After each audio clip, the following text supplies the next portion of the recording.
Hello, welcome to this kind of spontaneous riff with Corey Anton. I'll give some context in a second. First, some housekeeping. Um, so one of the biggest things going on is we just announced we are going to be starting our first circling practitioners training course, The Art of Circling, online. Information down below. And we also have a weekend coming up this weekend, or no, the 16th and 17th. So not this weekend, but the following weekend on Zoom. So please, you can click the links below. Also, if you're interested in working one-on-one with me, please email me and we can talk about it. All right. So this video was originally we were intending on, and I'm still intending on doing this, of Corey's written a bunch of books. He's a philosopher in media and communications and ecology. He's a professor at the college in Michigan. And he's an old-time YouTuber. And I'm really, really like him a lot. He's a great guy. We were going to initially do a series of interviews or dialogues about each one of his books. And we were going to start with selfhood and authenticity. But unfortunately, because of some of the timing issues, we didn't really have enough time to do that. So we just ended up getting on and spontaneously riffing. And we covered a lot of things, from the coronavirus to cellular biology to Elon Musk to phenomenology and intelligibility and the incomprehensibility of the earth and all the things that he writes about and I like to think about. So enjoy and look forward to those other videos with Corey. I'm going to schedule that hopefully for next week, and we'll learn more about his writing and his work. All right, thank you. And I'm happy to do whatever you want to do. But yeah. I think this issue on the lockdown, I would prefer to go to the where exactly is the imposition on people's freedoms. I've yet to see it in some ways. Now, the order to stay at home that the governors have issued that have shut the businesses down, well, now the governors, they're working partly with the companies, the corporations, small businesses, to get those reopened so that when those people are fearing for their lives, they have to quit rather than be fired or be laid off because of COVID, because then they can't collect insurance anymore. Then they can't collect unemployment. It's like the unemployment claims are going to be different. So there's a strange motive that's going on there. I think the shelter in place is also, the thing that I would compare it to is the mask. I heard some people say, well, I'm not going to wear a mask. There's an imposition on my rights. And it's like, well, wait a second, if you're going to be angry about this kind of stuff, be angry with seatbelts. Seatbelts, those are an imposition upon your right. If you want to die however you want to die, well, then die without a seatbelt on and get mangled when you get in an accident. And maybe it's going to be a little bit more cost to hospitals and to the expense when you become a street pizza because you're just, that much more damaged.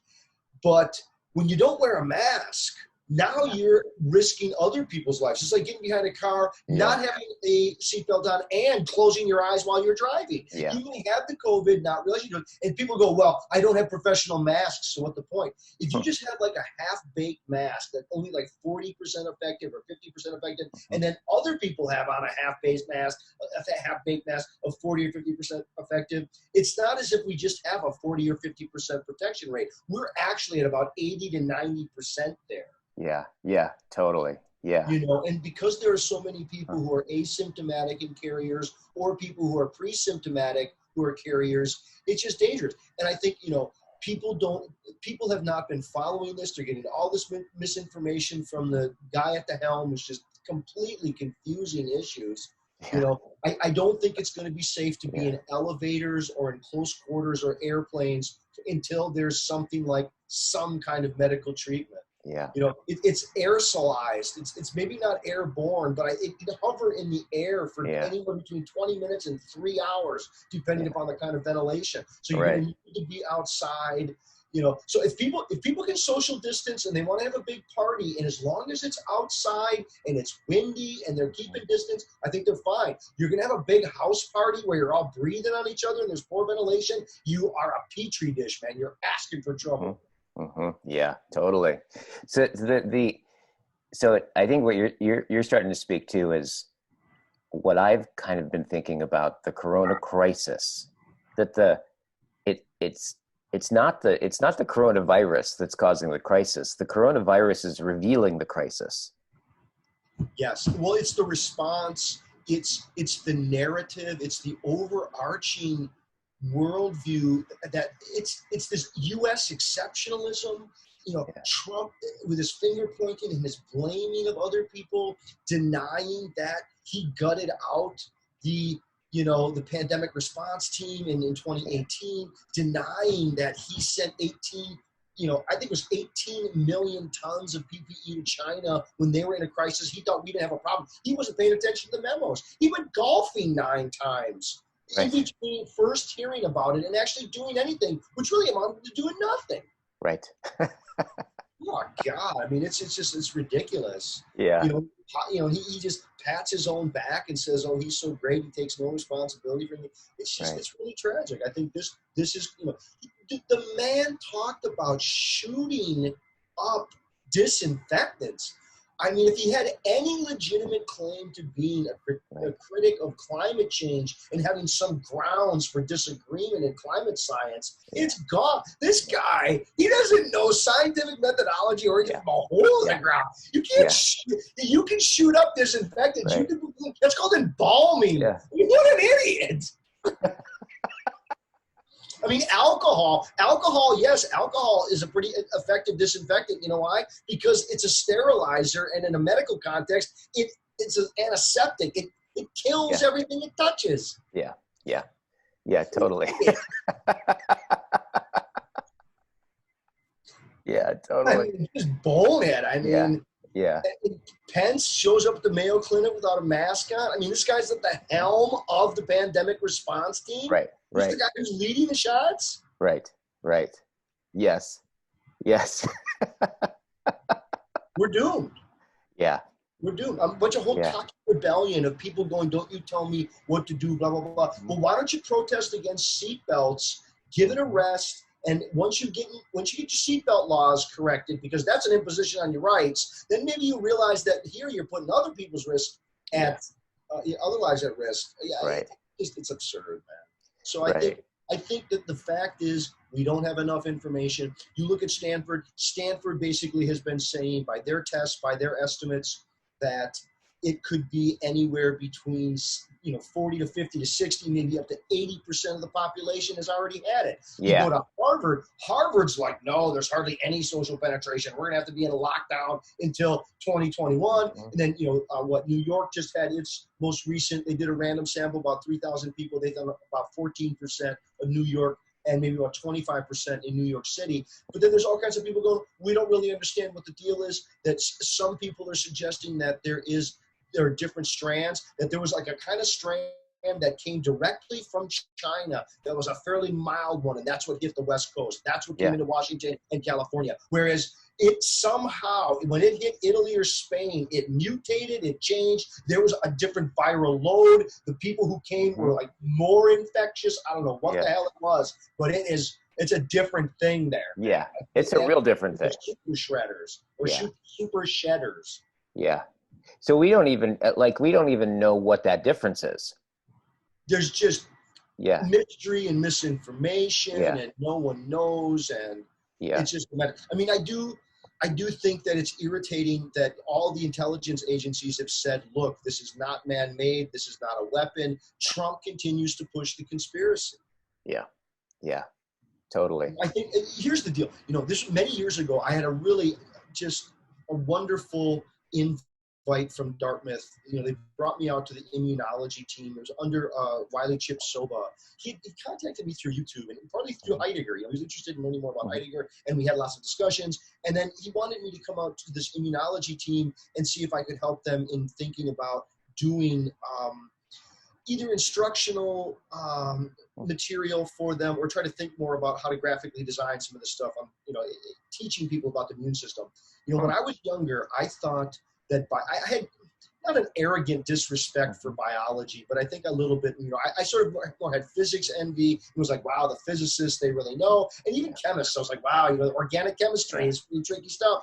But the biologists, I'm like, oh, let me guess, the knee bone is connected to the shin bone. We're going to guess how many bones there are, Right. And then I learned more about physiology. And I thought, wow, physiology is pretty complex. When I went and learned about the immune system, it not only sizzled my brain and realized this was well beyond me, but I was really humbled into, I think the immune system is infinitely more complex than any of us understand. And because of that, it's so prone to conspiracy theory. Yeah.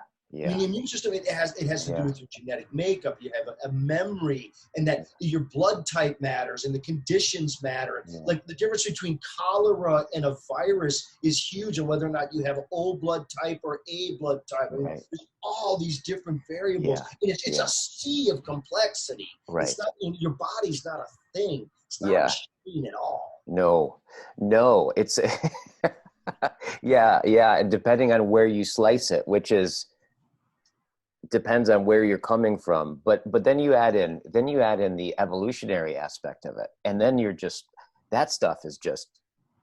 Have you ever seen that movie about the way genes separate, where they do a 3D animation? Have you seen that one? It's a TED Talk, I think it was first on, where they do a real like a scaled unzipping it, and they watch how it is absolutely, it is so miraculous. It's so incredible. It literally hurts to watch. Yeah. And I have no idea what the. I saw you had a wonderful video a while back where you were interviewing Nora Bates. Oh yeah, Nora. Yeah. I like Nora a lot. I met her once, and I really like Nora. I love Gregory Bates and stuff. I just love. I have a lot of it in my most recent book.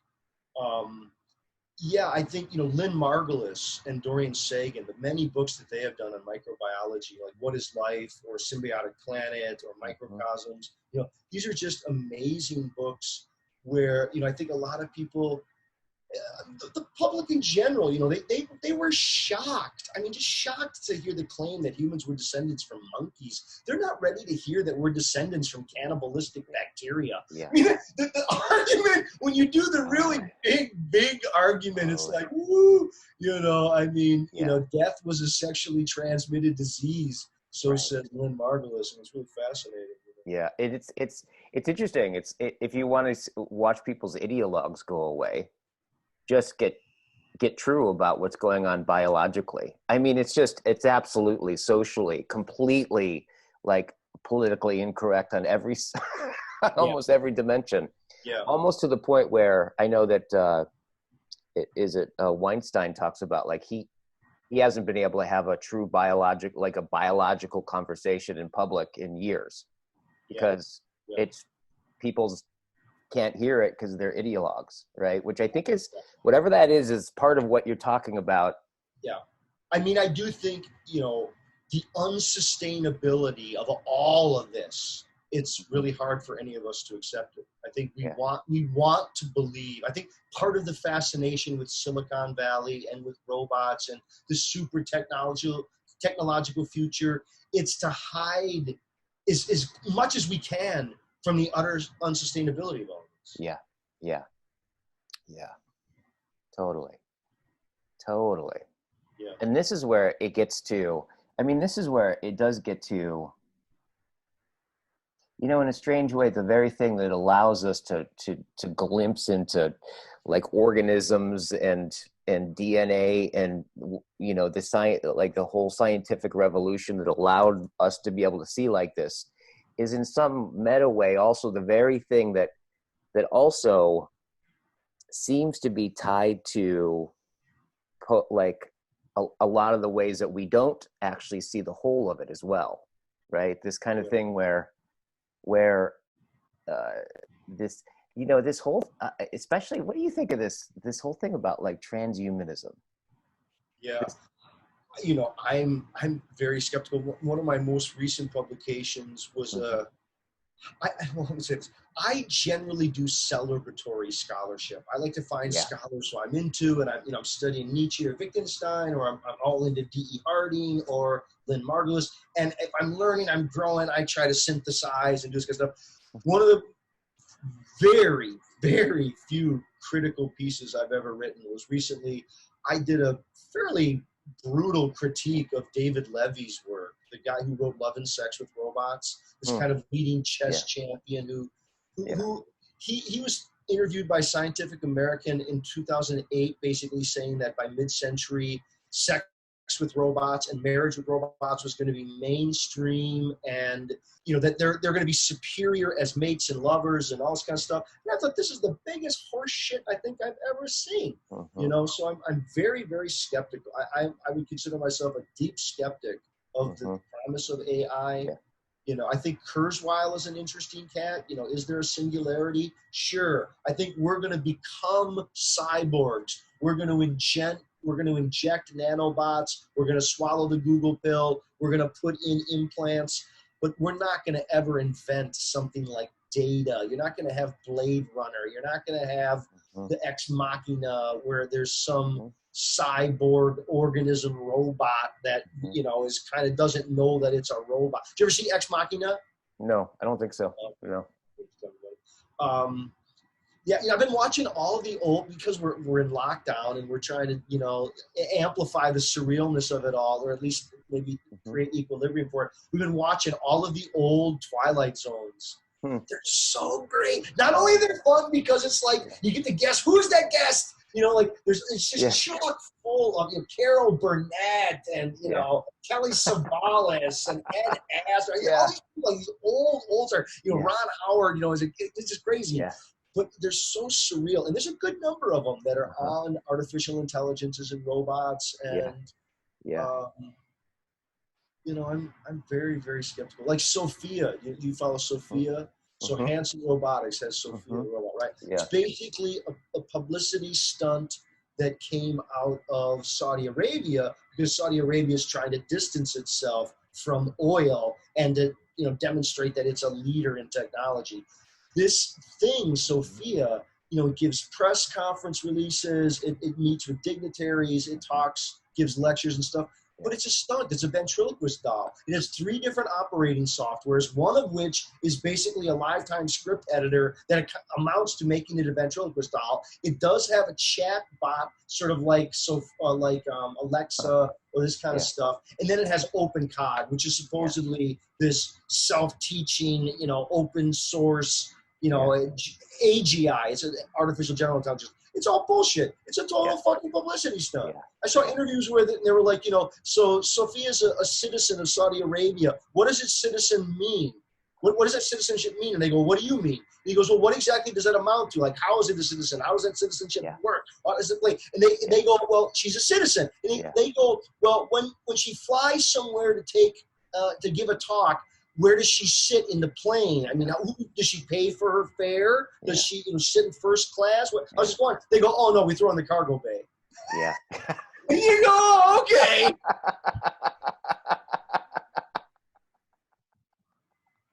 Totally. Well, well, I mean, it also just gets to this thing that you just can't compute consciousness. Like it just shows, I think it does culminate this kind of Cartesian viewpoint, right? This whole thing about calculation and, you know, finding the code, and that it seems like where a lot of actually interesting things with AI starts to come up is through robotics, right?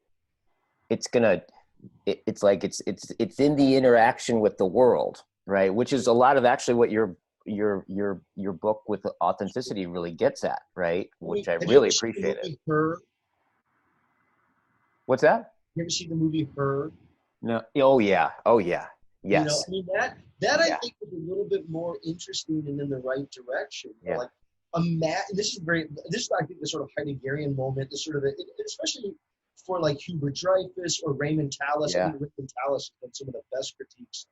And Dreyfus has done really great critiques of sort of the promise of AI. But this, you know, like imagine, just for argument's sake, that there is this super supreme intelligence that can calculate things at 10,000 times my speed, and it can read, 100 books in an evening, and it doesn't have to sleep. Well, what exactly would its consciousness be like? So I have to go to bed at night, and there it stays up all night. It's read 100 books. Right. It sees me in the morning. Yeah. How is it fucking relating to me? Isn't it completely changed? Isn't it bored shitless with me? Doesn't it have other things that's going like when you think about the expanse of time and the passage of time, something that could process speeds at that rate, it might experience an eternity of time in an hour. Right, totally. And that's what happened in that movie, right? Yeah. I loved it when I loved the part when, and I'm surprised they were able to pull it off at the end of the movie when it was Alan Watts.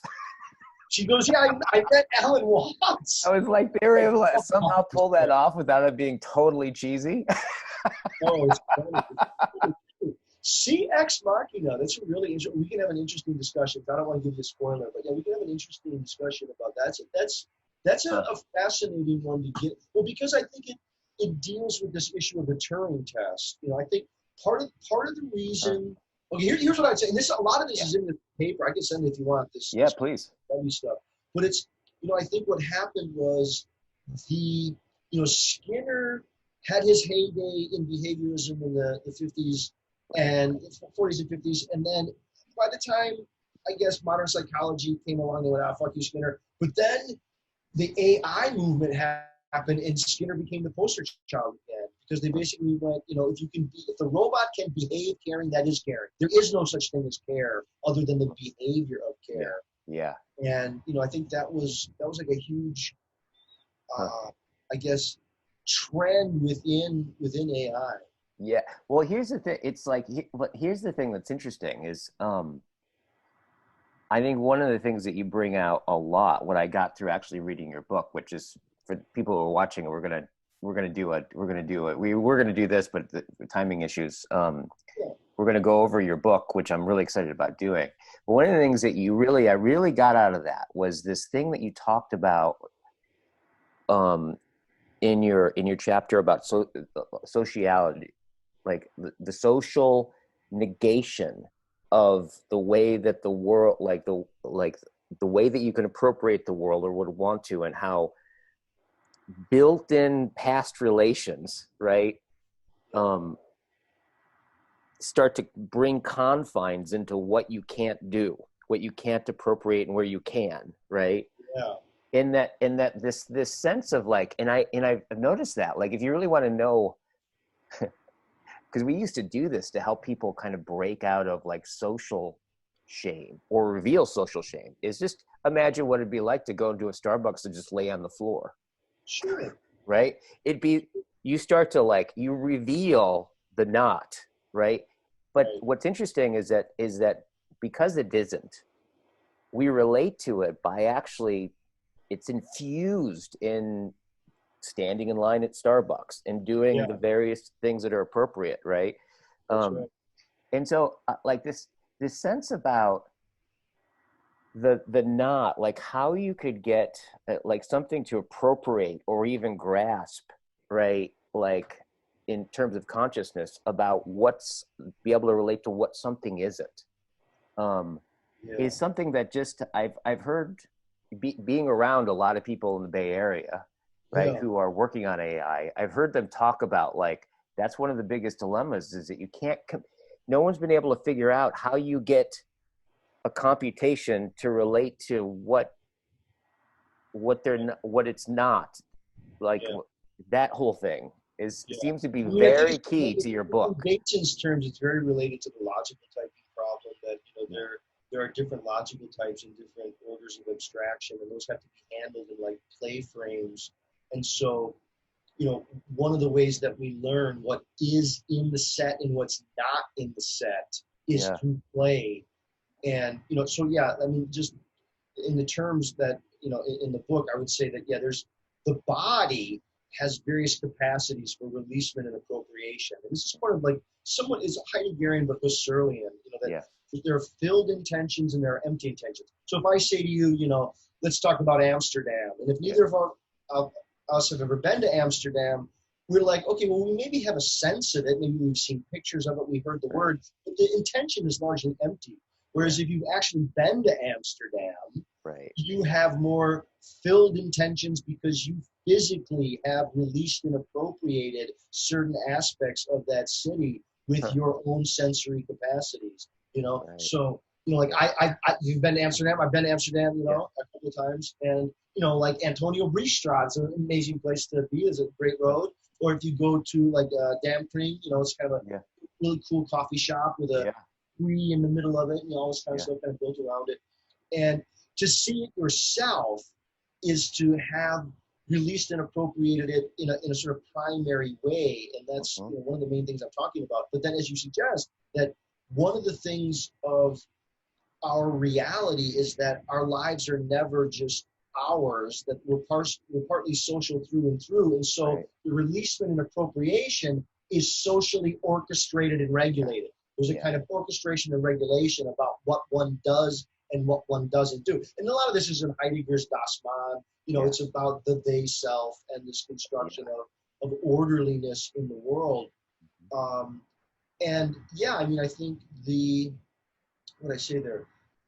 dynamic of avoiding where you know you're not welcome and not bringing up certain topics with people because you know it would make them uncomfortable or it would make them think things that you don't want them to think. Those are very different sort of orders than, I mean, it's sort of similar to the chess move. But let me see if I can get at that. See, this is part of the critique of David Levy that I tried to give in this robots paper, which is, you know, it's one thing to say, here is a chessboard and here are probability fields for what is the likely best move given the current position of the pieces. And, you know, I could see your perspective and mine. I might know some history about your playing strategy, but there's basically a probability field with a bunch of statistics about best possible moves. That's very, very different than something quite simple, which is I'm at a cocktail party and there's like 5 people and we're having a discussion about how much I spent on a bottle of wine. And we're going to ask whether or not I'm loose with my money or I'm stingy with my money. See, in the real world of intersubjectivity, we have to deal with the sense of some people think I'm stingy and some people think that I'm licentious. Some people think I'm about right. And I have to know, well, this person thinks I'm stingy. This person thinks I'm this. And I sort of deal with that. But the end strategy of AI is to basically create the algorithm which answers, are you stingy or aren't you? Totally. And like how you appropriate that for yourself is going to be a constant activity. I don't think you ever do really. I mean, you may have somebody that can kind of say that like a proposition, but it's mostly like the way in which we are embodied and related, we are constantly being co-shaped and shaping.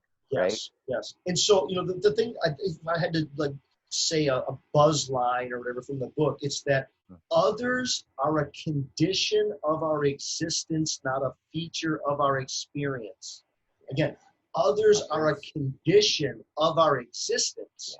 They're not a feature in our experience. I think we think, like I'm looking here and I see you over there and I'm over here. And then I think of others as these objects in my visual field or in my experiences where actually I've come to self-conscious existence only through others. I didn't name myself. I didn't invent English. I was basically taught speaking English and bearing English as the mode of my own self-consciousness to come to myself. So others have already infected me into the deepest recesses that they are the distance through which I come to myself. Yeah. Haunted is a great I think this is basically, I think this was one of Lacan's major insight, is that intersubjectivity precedes subjectivity. Yeah.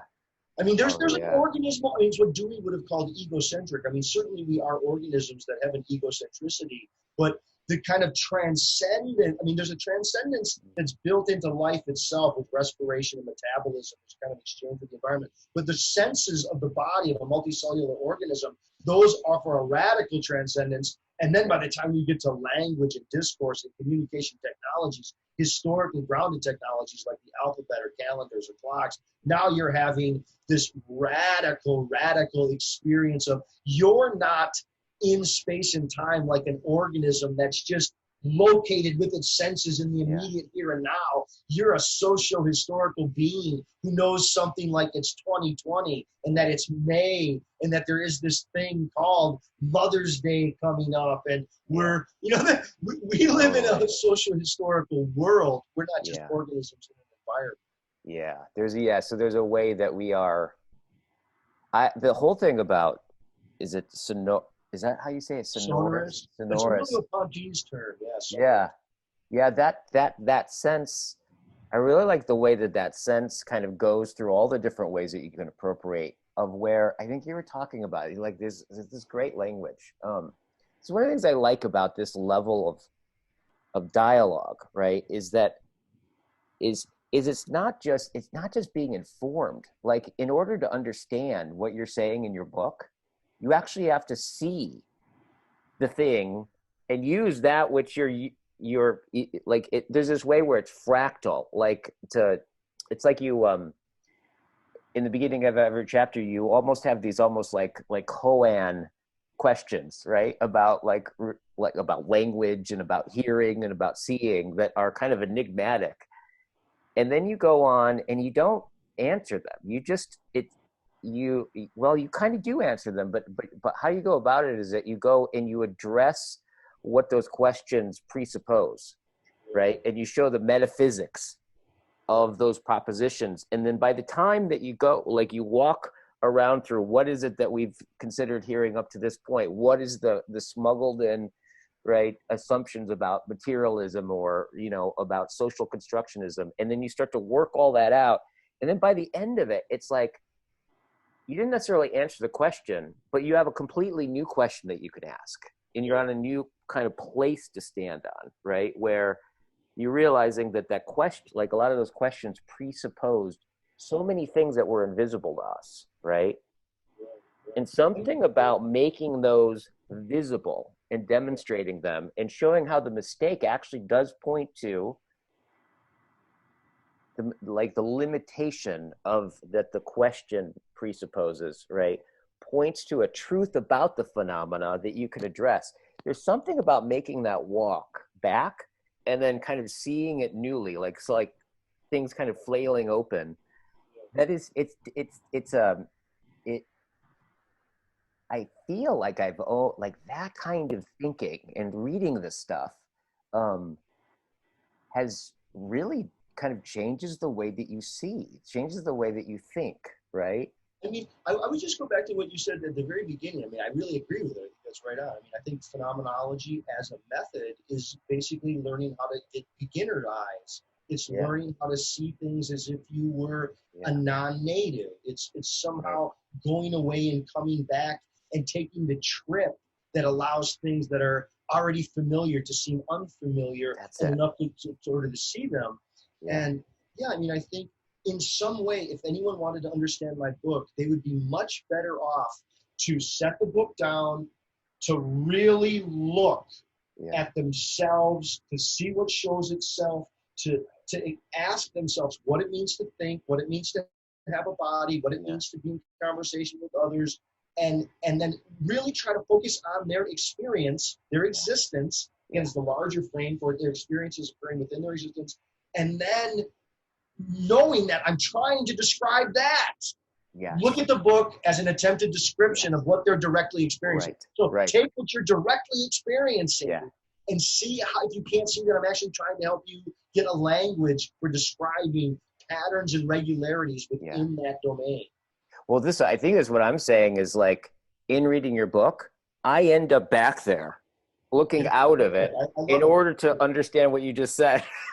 That's the thing that's really, I've been trying to bring words to what that is. I mean, I think one of the things that people like Zigzag Mahali on flow, there's so much stuff on athletes who learn to get in the flow and to get in the zone. And, I think we underestimate how much, I mean, that's true. It's good advice. But I think we underestimate how much we're perpetually continuously forgetting about ourselves and losing ourselves in the landscape and in engagements and involvements. Yeah. It's from one engagement to the next. We're sort of there, and then we're aware of ourselves, and then soon enough, we've forgotten that we're there, and we're lost in whatever it is that's occurring. We're dispersed in the unfolding of the events around us. Then occasionally we get thrown back upon ourselves. We're like, what day of the week is it, or what time is it, or whatever it is. But generally, again, we're lost again. And it's happening at the microcosm when we're reading. It's happening in conversations.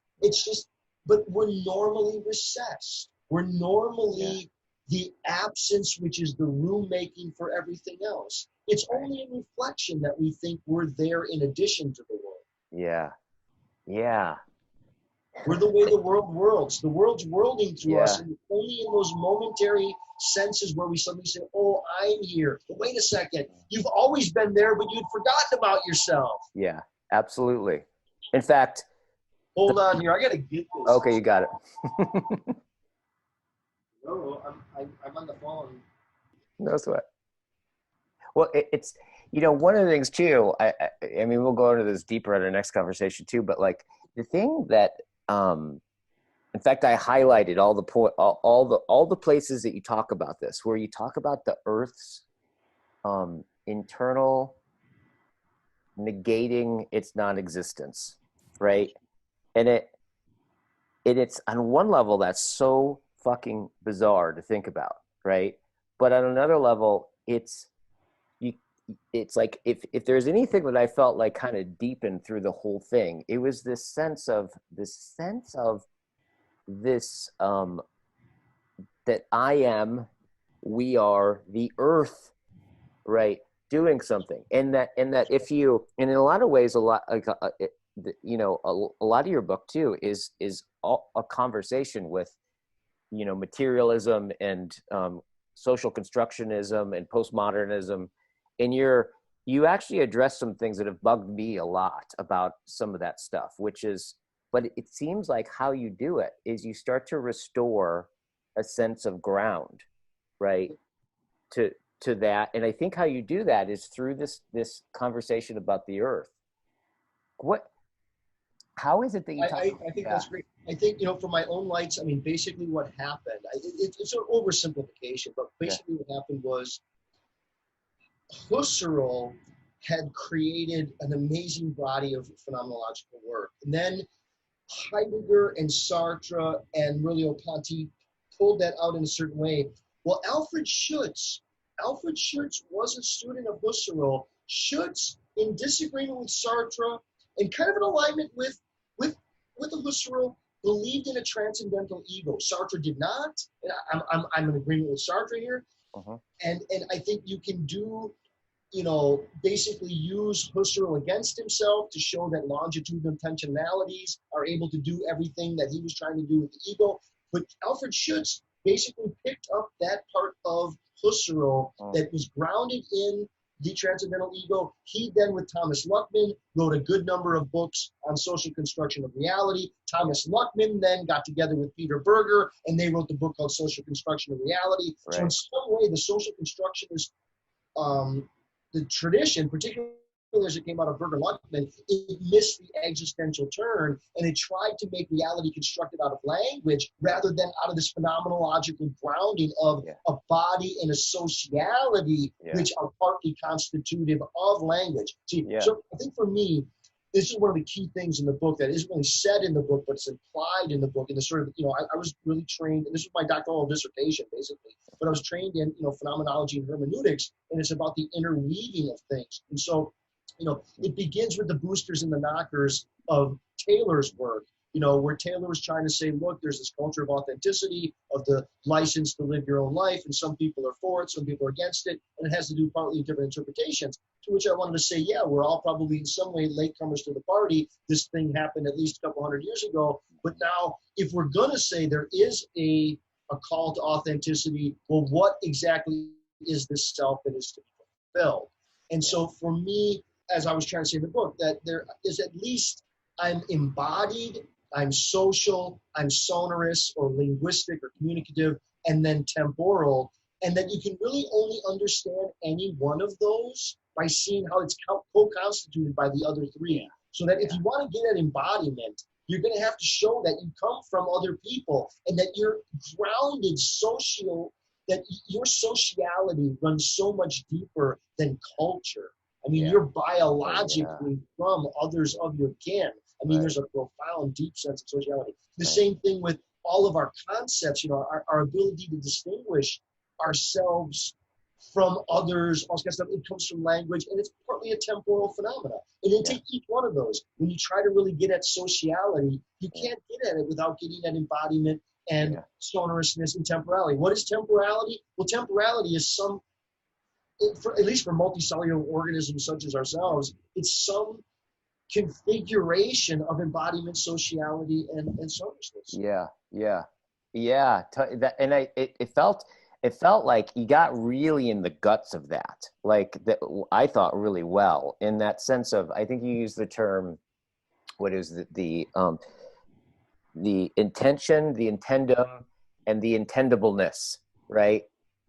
Right. There's the seeing, there's the seeing, the seen, and the seeableness, and that it was in the seeableness that like happens. You really showed how like it happens in between. You can't reduce it to one or the other, but there's this relationship. And so one of the things that thing about the earth, like what for you, where does that come from? Like on one level, there's you talk about it's such a rich thing to think about, but like, well, you literally come into the world by coming out of another person. Think how crazy that is. I mean, we literally come out of another person. I mean, we sometimes make fun of it as navel gazing. Oh, a bunch of navel gazing. No, your navel is proof that you literally came into the world by coming out of another person. See, I think Alan Watts has this just beautifully.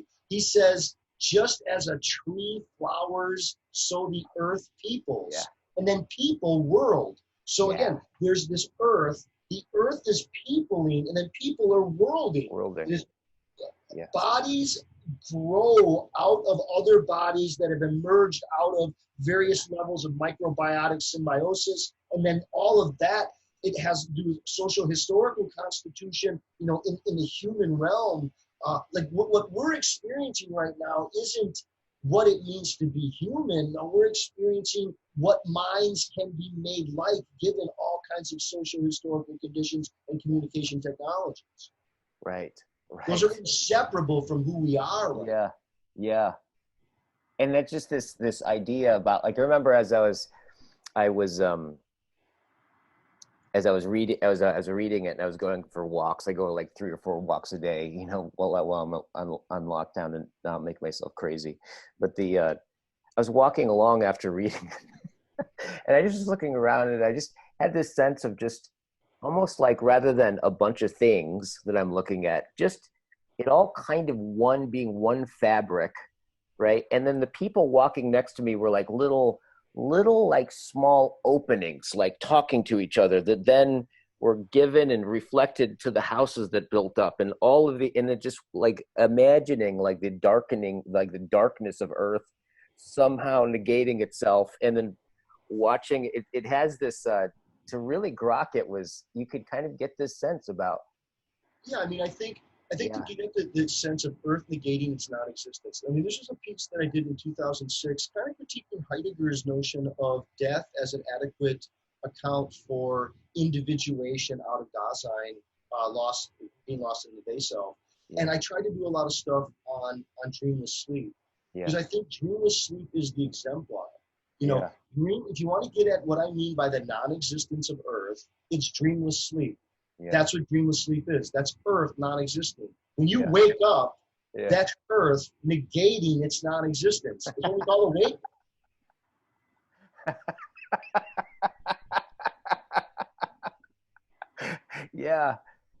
Totally. I mean, I think some of this too is grounded. I mean, I think my most recent book is much more grounded in, like I say, some of this microbiotic science that I think is very helpful. Like, I think if I say to students, do you and maybe this is going to be, and I have to go here soon, so I'll try to say some of these controversial things. Hopefully I won't get people thrown through at me here. Okay. But, I think, Elon Musk now is claiming he's going to leave and he wants to go to Mars by 2025 and he's going to do all this kind of stuff. I love to say to students all kinds of things like this. First off, that you've never, ever in your entire life sucked any fluid up a straw. Nope. What you do is you put your mouth around the straw, you lower the atmospheric pressure by having your diaphragm go down, then the atmosphere pushes the fluid up the straw into your mouth. Straws don't work on the moon. Yeah. When you look at the amount of weight-bearing exercise that astronauts have to do when they're in weightlessness, you have to do hours worth of weightlifting every day to keep your bones from ossifying. Yeah.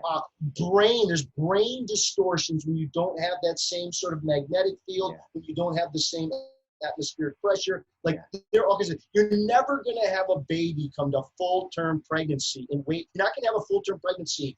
What's a little baby going to give little weights in there? It's going to keep its bones from ossifying by doing little exercises. I'm sorry to tell Elon Musk, you're an earthling. We're never leaving. We're places and moments of this planet. I'm sorry that they have fantasies because they came from one other continent. They came to another continent. An explorer is deep inside us that is delusional. Maybe there's going to be robots who are going to gallivant around, whatnot. People are never leaving. Sober up and take care of this planet as best you can. That's where we're at. Right, totally. Bunch of idiots. Well said. Just because you're smart, just because you're really wealthy and have some good ideas doesn't mean you're a genius about everything. The respect that Elon Musk has, it just freaks me out. I'm not saying he's not a smart guy, but people just listen to the wealthy people as if somehow if you're wealthy, you must be smart. Right. Totally. Well, it's also, I think there's an element of where it's particularly, and you've noticed it's quickened it. Like the people who are wealthy and smart now are more and more tech-like. They're more and more engineer tech-like orientation, right? And I think, and we can talk a lot about that. I mean, I'm in the Bay Area, so I've worked a lot with people who are very worried about AI, and in the sense, not in the sense of AI as in it's going to have consciousness, in the sense of that, the moment that it's able to produce itself, right? And then all of the things essentially like what we can't account for, right? So just like if we were to release a virus into this, we have no, as Bateson would say, we don't have any, because we don't see the intimate integrity, right, of the earth, we can't relate to it, right? We don't know who we really are. I don't think we see ourselves as ancient part of the biome that have accumulated all kinds of microbiotic relations. I mean, we learn more about the micro like this living throughness, right? But I think people the eye fools them. They trust what they see. They don't understand the multi-level interconnectivities of life. I mean, I think we're starting to see a little bit of it with the food chain disruption, but the complexities of what we're able to experience and how it's a social historical event interweaving here on this planet. I think, again, I could be wrong. I'm happy to say I could be wrong. I think that we're never going to leave. We're Earthlings. The people who do leave, they're going to die. They're going to die short. Right. What was he going to go live on Mars? What are you going to do on Mars? Yeah. What are you going to do there? You can't get along with people here, so you can go to Mars? Yeah. Oh, okay. Just talk about nothing there. Talk about no resources. Talk about just weird situation. Yeah. Your body, see, I think we think the body is a thing. We don't realize that the body is an event that's caught in interconnected relation. I mean, you kind of get it when you go, oh, that's right, I age. I guess, I'm not just a thing in space, I'm actually aging. When you really start to think about it, no, you're a microbiotic zoo. You're a very complicated zoo on legs. You're not a thing. Totally. In that indigenous sense of going through something, right? Like, if it's hard to comprehend, and I think we took a huge leap, in with phones and computers, and it's exponential. The amount that's available to us that we are not even aware that we're not going through in order to have all of that right there, right when we wake up in the morning. And because we don't have to go through it, we find ourselves in our phones, and then we don't notice how it fashions how we think, right? And so, like, you just add on a few generations of that, and then you have the heroes being like, these kind of autistic, let's go to Mars, and these kind of computational things that may miss a lot of the intelligibility of what it is, essentially what it is to how one develops character, right? Like, I mean, does somebody really? I mean, we're in the same position. Again, I got to switch out here, but we're in the same position. You're doing good social distancing. I'm trying to practice good social distancing. We're basically on kind of quarantine lockdown. You think Mars is going to be better than that? You don't even know the meaning of quarantine and social distancing until you're on some little camp in Mars. Right. Oh man, this makes this look like a party. Yeah, totally.